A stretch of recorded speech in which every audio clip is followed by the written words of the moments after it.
शिक्षार्थियों नमस्कार। NIOS के स्टूडियो में मैं डॉक्टर श्वेता द्विवेदी आप सभी का स्वागत करती हूँ। आज हम पाठ्यक्रम कोड 509 के जिस प्रकरण पर बात करने के लिए यहाँ पर इकट्ठे हुए हैं वह है भूगोल शिक्षण के विविध उपागम और भूगोल के विषय क्षेत्र। इस क्रम में हम भूगोल शिक्षण के उपागम को देखेंगे। इन उपागमों में व्यवस्थित उपागम और प्रादेशिक उपागम की बात करेंगे। इसके पश्चात हम भूगोल के विषय क्षेत्र की बात करेंगे और जो भूगोल के विषय क्षेत्र हैं भौतिक भूगोल, मानव भूगोल और प्राणी भूगोल, इनकी विभिन्न उपशाखाओं पर बात करेंगे। तो आइए शुरू करते हैं। हम सब जानते हैं कि भूगोल एक ऐसा विषय है जिसका संबंध अन्य विषयों के साथ स्पष्ट रूप से है। यह ऐसा विषय है जो मानविकी, सामाजिक अध्ययन एवं विज्ञान तीनों में आता है। भूगोल अध्ययन अध्यापन के दौरान यह देखा जा सकता है कि कुछ ऐसे बिंदु होते हैं जो अन्य विषयों में भी आते हैं या अन्य विषयों में भी पढ़ाए जाते हैं।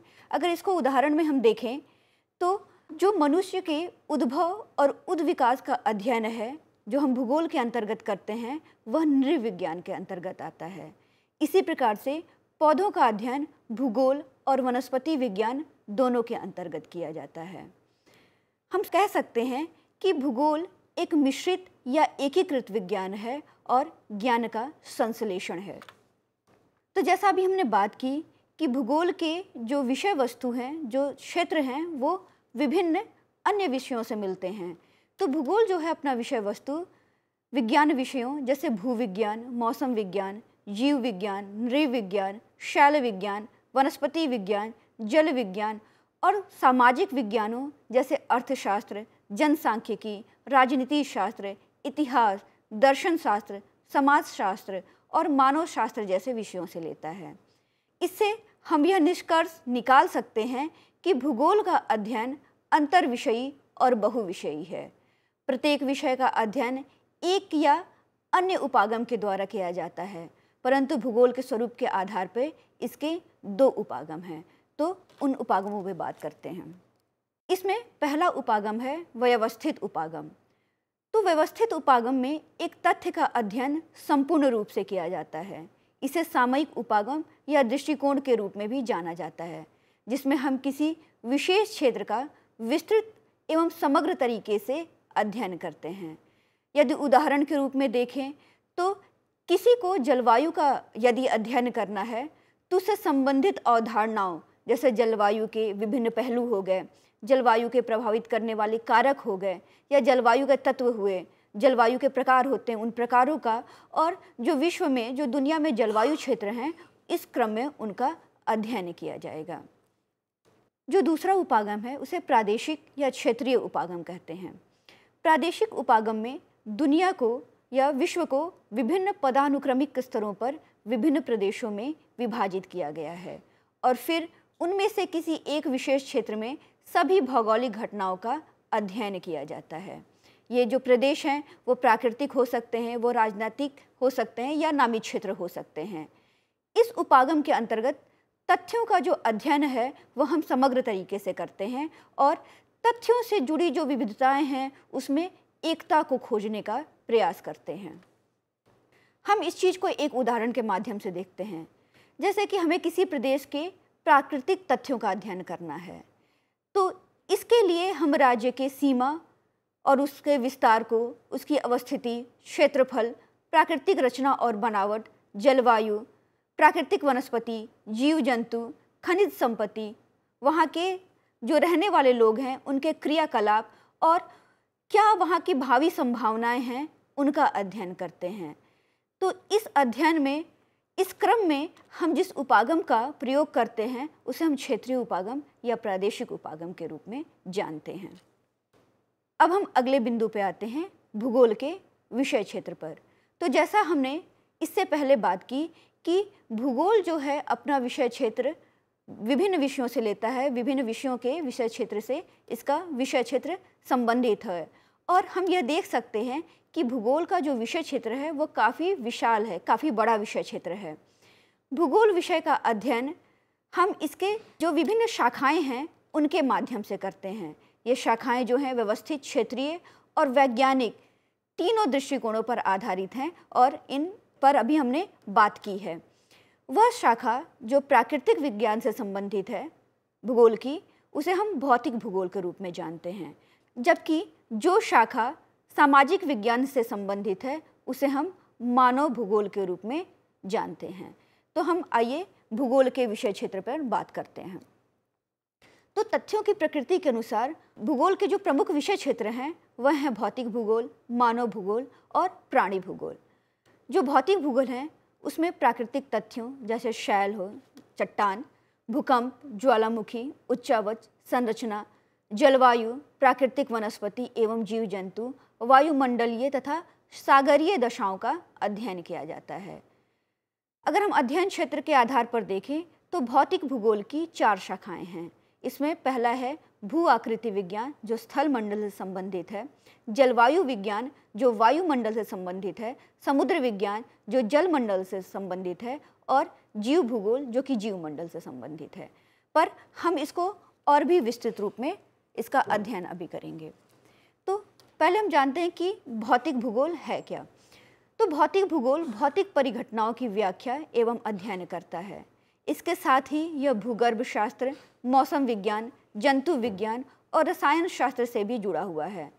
भौतिक भूगोल की कई उपशाखाएं हैं जो विविध भौतिक परिघटनाओं की विवेचना करती हैं। तो इन शाखाओं में जो पहला है वह है खगोलीय भूगोल।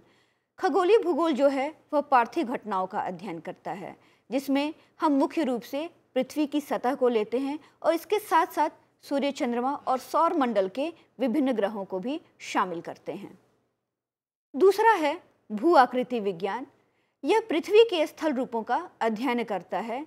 इसके अंतर्गत हम जल, वायु, हिमानी के अपरदनात्मक, परिवहनात्मक और निक्षेपात्मक कार्यों द्वारा जो स्थल रूपों की उत्पत्ति है और जो उनका विकास है, इसका हम अध्ययन करते हैं। इसके पश्चात आता है जलवायु विज्ञान। तो जैसा नाम से स्पष्ट है कि जलवायु विज्ञान में जो वायुमंडलीय दशाएं हैं और उनसे संबंधित जो जलवायविक और मौसमिक परिघटनाएं हैं उनका अध्ययन किया जाता है। इसके अंतर्गत वायुमंडलीय संगठन, जलवायविक प्रदेशों और मौसमों आदि का अध्ययन किया जाता है। भौतिक भूगोल में जो शामिल किया जाता है उसमें समुद्र विज्ञान आता है और यह समुद्र विज्ञान महासागरीय तल की गहराइयों, धाराओं, प्रवाल भित्तियों और महाद्वीपीय विस्थापन आदि से संबंधित महासागरीय संघटकों का अध्ययन करता है। भौतिक भूगोल के अंतर्गत हम मृदा भूगोल को भी लेते हैं। यह मृदा भूगोल जो है वो मृदा निर्माण की प्रक्रियाओं के साथ साथ इसके भौतिक, रासायनिक और जैविक संगठनों, रंग और प्रकार, जो मृदा है उसकी संरचना, मृदा के वितरण और वहन क्षमता इत्यादि का अध्ययन करता है।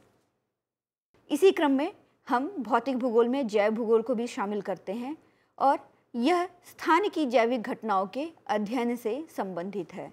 विशेष रूप से इसके अंतर्गत जो भिन्न भिन्न प्रकार की वनस्पतियां हैं हम उन्हें लेते हैं। वन्य जीवों का जो वितरण का अध्ययन है इसके अंतर्गत किया जाता है। जैव भूगोल को हम पादप या वनस्पति भूगोल, जंतु भूगोल और मानव पारिस्थितिकी के रूप में उपविभाजित कर सकते हैं। अगला जो है मुख्य वह है मानव भूगोल। तो मानव भूगोल जो है वो पृथ्वी के सतही और मानव समुदायों के बीच संबंधों का संश्लेषित अध्ययन है। यह 3 संघटकों के निकटतम रूप से जुड़ा हुआ है। इसमें जो पहला है वह मानवीय जनसंख्या का स्थानिक विश्लेषण है। उसके अलावा मानवीय जनसंख्या और पर्यावरण के बीच के जो संबंध हैं उनका पारिस्थितिकी विश्लेषण तथा धरातल के क्षेत्रीय विभेदीकरण में पहले दोनों विषय वस्तुओं को जोड़ने वाला प्रादेशिक संश्लेषण इसमें आता है। अगर हम मानव भूगोल की उपशाखाओं को देखें तो मानव भूगोल की उपशाखाएं इस प्रकार से हैं। इसमें पहला आता है मानव विज्ञान भूगोल। जो मानव विज्ञान भूगोल है यह बड़े पैमाने पर स्थानिक संदर्भ में विविध प्रजातियों का अध्ययन करता है। इसी में हम सांस्कृतिक भूगोल को भी लेते हैं और सांस्कृतिक भूगोल मानवीय संस्कृति की उत्पत्ति, संघटकों और प्रभावों की चर्चा करता है। मानव भूगोल में जो अगली उपशाखा है वह आर्थिक भूगोल है और आर्थिक भूगोल स्थानिक, प्रादेशिक, राष्ट्रीय और विश्व स्तर पर आर्थिक गतिविधियों की अवस्थिति एवं वितरण का अध्ययन करता है। आर्थिक भूगोल का अध्ययन हम जिन बिंदुओं के अंतर्गत करते हैं उनमें संसाधन भूगोल आते हैं, कृषि भूगोल आता है, औद्योगिक और परिवहन भूगोल आता है। अगला जो है वह है राजनीतिक भूगोल। राजनीतिक भूगोल के अंतर्गत स्थानिक संदर्भ में राजनीतिक परिघटनाओं का अध्ययन किया जाता है। इसका मुख्य उद्देश्य राजनीतिक एवं प्रशासनिक प्रदेशों के उद्भव एवं रूपांतरण की व्याख्या करना है। इसी क्रम में हम ऐतिहासिक भूगोल को भी रखते हैं। ऐतिहासिक भूगोल जो है वो भौगोलिक परिघटनाओं का स्थानिक व कालिक अध्ययन करता है। अगला जो है वह है सामाजिक भूगोल। सामाजिक भूगोल के अंतर्गत स्थानिक सामाजिक परिघटनाओं का विश्लेषण किया जाता है और इसमें जिन चीज़ों का अध्ययन किया जाता है उसमें निर्धनता, स्वास्थ्य, शिक्षा, जीवन यापन के जो क्या तरीके हैं, ये सभी सामाजिक भूगोल के अंतर्गत आते हैं। इसी क्रम में हम अगला जो लेते हैं वह है जनसंख्या भूगोल। और जनसंख्या भूगोल जो है जनसंख्या के विविध पक्षों जैसे जनसंख्या वितरण, घनत्व, संगठन, प्रजनन क्षमता, मृत्यु दर, प्रवास इत्यादि का अध्ययन करता है। हम मानव भूगोल के अंतर्गत अधिवास भूगोल को भी लेते हैं और अधिवास भूगोल में हम ग्रामीण नगरीय अधिवासों के आकार, उनके वितरण, जो उनका प्रकार्य है, उनका अध्ययन करते हैं। इसके साथ ही पदानुक्रम और अधिवास व्यवस्था से संबंधित जो अन्य आधार हैं उनको भी अधिवास भूगोल के अध्ययन में शामिल किया जाता है। अगला जो है प्राणी भूगोल। यह एक भूगोल की मुख्य शाखा है। तो जो प्राणी भूगोल है यह भौतिक भूगोल और मानव भूगोल के बीच अंतःपृष्ठ में प्राणी भूगोल के विकास में स्थित है और इनमें निम्न क्षेत्रों को सम्मिलित करते हैं। इसमें जो पहला है वह है पादप भूगोल और यह पादप भूगोल वनस्पतियों से संबंधित है। इसमें हम प्राकृतिक वनस्पतियों के स्थानिक प्रतिमान और उनके अधिवासों का अध्ययन करते हैं। दूसरा जो है वह है प्राणी भूगोल, जो कि जानवरों की भौगोलिक लक्षणों और स्थानिक प्रतिमानों तथा उनके अधिवासों का अध्ययन करता है। हम प्राणी भूगोल के अंतर्गत पारिस्थितिकी अथवा पारिस्थितिकी तंत्र, अधिवासों, जातियों के लक्षणों का वैज्ञानिक अध्ययन करते हैं। इसके अतिरिक्त इसमें पर्यावरण भूगोल भी सम्मिलित होता है और यह जो पर्यावरण भूगोल है वह जो विभिन्न पर्यावरण मुद्दे हैं या पर्यावरण से जहाँ पे भी संबद्धता है उसका अध्ययन करता है। इसके अतिरिक्त भूगोल में क्षेत्र भूगोल को भी हम लेते हैं और क्षेत्र भूगोल के अंतर्गत जिन तथ्यों का अध्ययन किया जाता है वह इस प्रकार से हैं। पहला जो इसमें है क्षेत्रीय अध्ययन हम करते हैं या क्षेत्र अध्ययन करते हैं और इसमें हम मैक्रो, मेसो या माइक्रो क्षेत्रीय अध्ययनों का सम्मिश्रण करते हैं। इनमें इन क्षेत्रों का अध्ययन किया जाता है।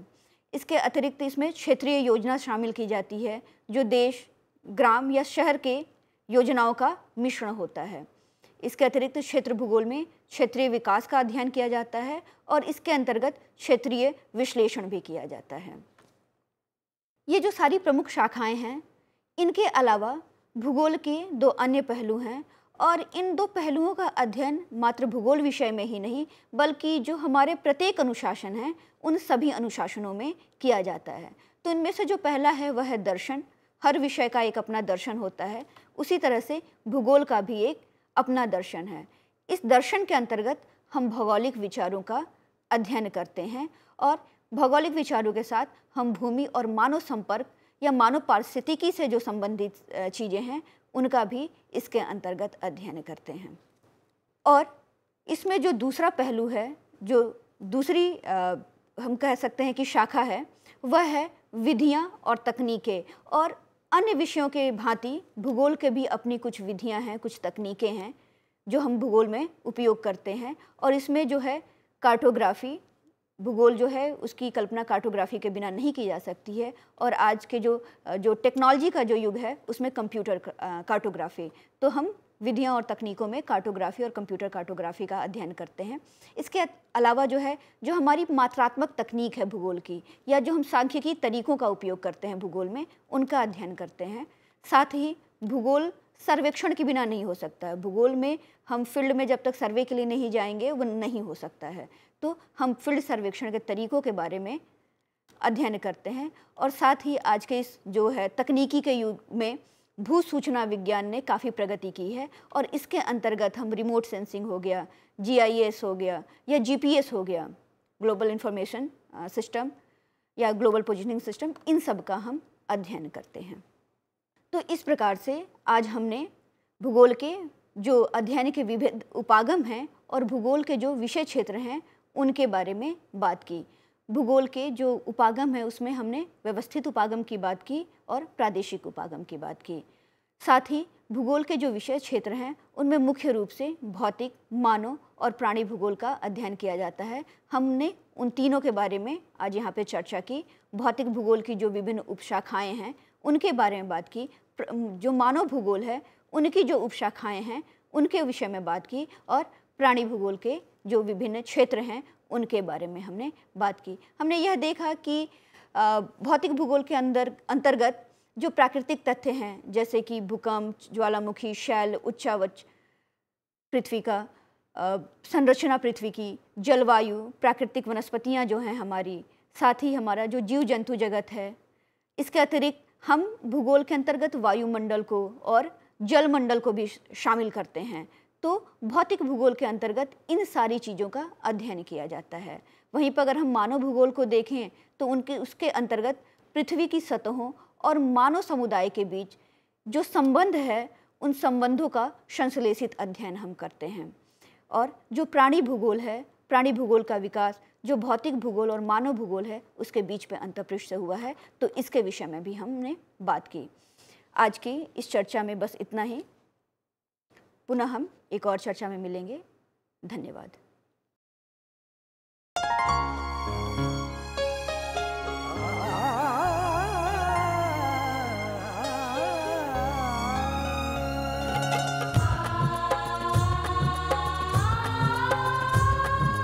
जीवन ये प्रकाशित करने, राहों को आलोकित करने, हम अपना दीपक स्वयं बने, हम अपना रास्ता स्वयं चुने।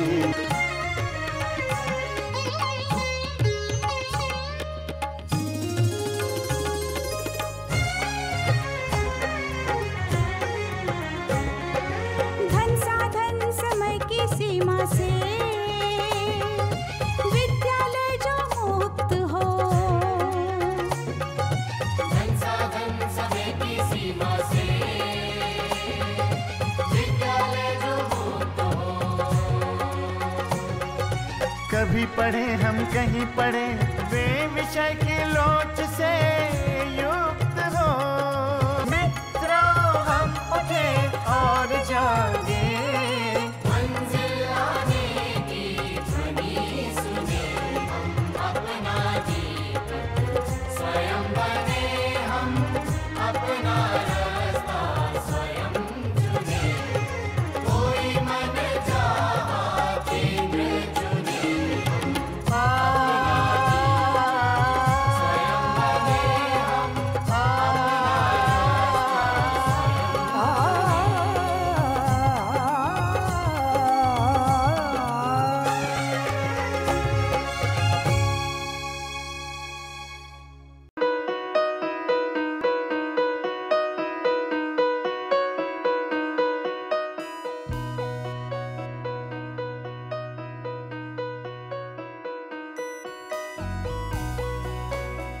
पच्चीस साल का लंबा सफर और लाखों लोगों के चेहरों पर खिलती मुस्कान, गर्व और गरिमा से जीने की प्रेरणा देती मुस्कान, आत्मसम्मान और विश्वास से पैदा हुई मुस्कान। इन खिलते चेहरों पर ये मुस्कान आई है शिक्षा के जरिए। ये मुस्कान आई है national institute of open schooling यानी NIOS के जरिए। National institute of open schooling या राष्ट्रीय मुक्त विद्यालयी शिक्षा संस्थान, इस संस्थान का एक बड़ा उद्देश्य है आम आदमियों के जीवन को बेहतर बनाना, ऐसे लोग जिनके लिए शिक्षा एक दूर का सपना है, या वे बच्चे जो परिवार की रोजी रोटी कमाने के लिए बीच में ही स्कूल छोड़ने पर मजबूर हो जाते हैं। NIOS ऐसे बच्चों और बड़ों को दोबारा शिक्षा से जुड़ने का मौका मुहैया कराता है ताकि वे एक बेहतर जीवन जी सकें। 1989 में स्थापना के बाद NIOS ने देश के लाखों बच्चों और वयस्कों को बेहतर शिक्षा से जोड़ा है। इनमें हर उम्र, हर पृष्ठभूमि, हर जाति, हर मजहब और हर क्षेत्र के लड़के लड़कियां, महिलाएं और पुरुष शामिल हैं। बढ़ई से लेकर पायलट, डॉक्टर, इंजीनियर, बेकर और दर्जी तक NIOS कोशिश कर रहा है सबको शिक्षित और सशक्त बनाने की, चाहे वो असम के दूर दराज इलाके में रहने वाला हो या फिर मुंबई जैसे महानगर का। NIOS ने अपनी मौजूदगी हर जगह दर्ज कराई है। NIOS ने शिक्षा की परंपरागत सोच को ही बदल दिया है। वो पढ़िए जो हम पढ़ाते हैं की जगह NIOS की नई सोच है, हम वो पढ़ाते हैं जो आप पढ़ना चाहते हैं। इस नई सोच ने लोगों को आगे बढ़ने और NIOS के साथ जुड़ने के लिए प्रोत्साहित किया है। शिक्षा उपलब्ध कराने के मामले में NIOS किसी सीमा को नहीं मानता, उम्र की सीमा को भी नहीं। चंडीगढ़ के गणेश के लिए भी NIOS एक वरदान साबित हुआ। NIOS शारीरिक रूप से अक्षम बच्चों को भी बेहतर शिक्षा मुहैया कराने के लिए पूरी तरह प्रतिबद्ध है। ऐसे बच्चों के लिए शिक्षा न केवल रोजगार के द्वार खोलती है, बल्कि उन्हें आत्मविश्वास और गर्व के साथ जीना भी सिखाती है। NIOS खेल के इन सितारों को उनकी सुविधा और समय के अनुसार बेहतर शिक्षा उपलब्ध कराता है। मेरी कॉम, सोमदेव देववर्मन, देविका रेबेका पल्लिकल, अरमान इब्राहिम, प्रद्युमन प्रकाश और अमय जोत सिंह। NIOS सीमा पर खड़े उन प्रहरियों को भी शिक्षा से लाभान्वित करता है जो देश की सुरक्षा के लिए अपनी जान की बाजी लगाने से भी नहीं चूकते। सच तो ये है कि NIOS की पहुंच हर ओर रहती है, चाहे वो दूर दराज के आदिवासी हो या जेल की कोठरी में बंद कैदी या फिर ग्रामीण और शहरी क्षेत्रों के गरीब निवासी। देश में कहीं भी कोई भी व्यक्ति, स्त्री, पुरुष, लड़का, लड़की, अमीर, गरीब शिक्षा से वंचित न रहे। राष्ट्रीय मुक्त विद्यालयी शिक्षा संस्थान का यही मिशन है। राष्ट्रीय मुक्त विद्यालयी शिक्षा संस्थान पूरे देश में शिक्षा के साथ साथ कौशल विकास के क्षेत्र में बहुत सारे कोर्सेज दे रहा है। लगभग 100 से ज़्यादा कोर्सेज हैं। हम दूर दराज के गांव में अपने संस्थान बनाते हैं और वहाँ के बच्चों को, वहाँ के बच्चियों को, वहाँ के वयस्कों को हुनर के क्षेत्र में शिक्षा पहुँचाते हैं। आपको जानकर खुशी होगी कि अब हम आर्ट, साइंस, कॉमर्स जिन क्षेत्रों में 12वीं का सर्टिफिकेट दिया जाता रहा है, अब हम हुनर के क्षेत्र में, वोकेशनल एरिया में भी 10वीं और 12वीं का सर्टिफिकेशन करेंगे। तो वो बच्चे जो कृषि से जुड़े हुए हैं, कारपेंट्री से जुड़े हुए हैं या दूसरे क्षेत्रों से जुड़े हुए हैं, वो अपने ही क्षेत्र में काम करेंगे, सीखेंगे, हुनर पैदा करेंगे अपने में और सर्टिफाइड भी होंगे कि वो सर्टिफाइड कृषक हैं, खेतिहर हैं। तो आज तक जो हमारे देश में ये सोच रही है कि आप 12वीं पास तभी कहे जाएंगे जब भूगोल, अर्थशास्त्र, भौतिकी ये पढ़ेंगे, अब ये समय बदल गया है। ITI में जितने बच्चे पढ़ते हैं, लगभग 18 लाख बच्चे हर साल दाखिला लेते हैं। अब हम उनको सर्टिफिकेशन करेंगे। NIOS अपने छात्रों को माध्यमिक स्तर पर 26 और उच्च माध्यमिक स्तर पर 19 विषयों का विकल्प देता है। पढ़ाई किस माध्यम से करनी है, इसमें भी आपको लचीलापन मिलेगा। माध्यमिक स्तर पर ही 7 भाषाओं के अलग अलग माध्यमों का विकल्प मौजूद है। शैक्षणिक कार्यक्रमों के अलावा 86 वोकेशनल शिक्षा कार्यक्रम भी उपलब्ध हैं, जो छात्रों को कामकाजी दुनिया के लिए तैयार करते हैं। वोकेशनल प्रशिक्षण को अधिक सुदृढ़ बनाने के लिए NIOS ने ITDC, Cisco, Indian medical association जैसे कई सरकारी और गैर सरकारी संस्थानों के साथ भागीदारी स्थापित की है। आज लाखों छात्रों के लिए अपनी पसंद का स्कूल है राष्ट्रीय मुक्त विद्यालयी शिक्षा संस्थान यानी national institute of open schooling. NIOS ने एक लंबा सफर तय किया है, लेकिन मंजिल अभी दूर है। निरंतर विकास और नवीनीकरण के लिए NIOS सदैव प्रतिबद्ध है। शिक्षा का उद्देश्य महज रोजगार जुटाना ही नहीं है, बल्कि स्वयं को सशक्त बनाना भी है। NIOS लाखों छात्रों के लिए यही आत्मसम्मान दिलाने में जुटा है। लाखों लोगों के लिए एक आशा और उम्मीद है। National institute of open schooling. शिक्षा सबके लिए, कहीं भी, कभी भी।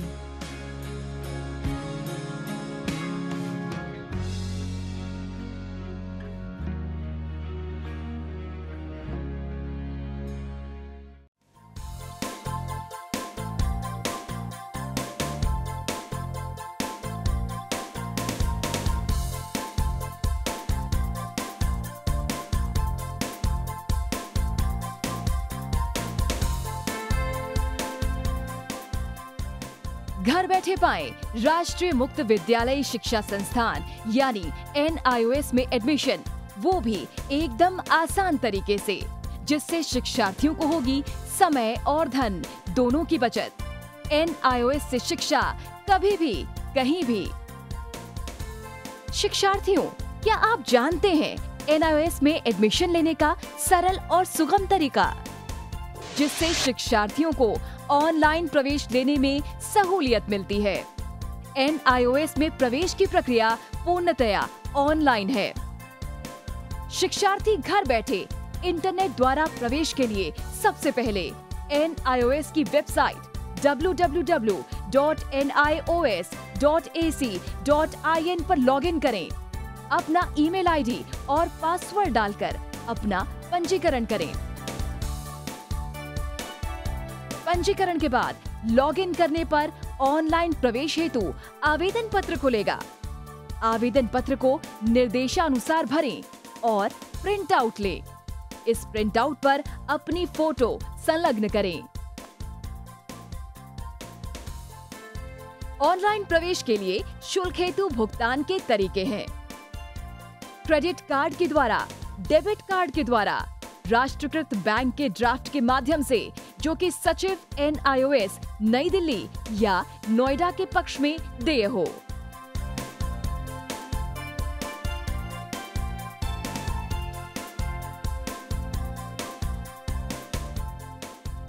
भरे हुए आवेदन पत्र के साथ साथ डिमांड ड्राफ्ट और संलग्न किए जाने वाले दस्तावेज हैं जन्म रजिस्ट्रार के जिला कार्यालय से जारी जन्म प्रमाण पत्र की सत्यापित प्रति, जिसमें जन्म तिथि अंकित हो, पिछले विद्यालय से प्राप्त विद्यालय छोड़ने का प्रमाण पत्र जिसमें आवेदक की जन्म तिथि लिखी हो।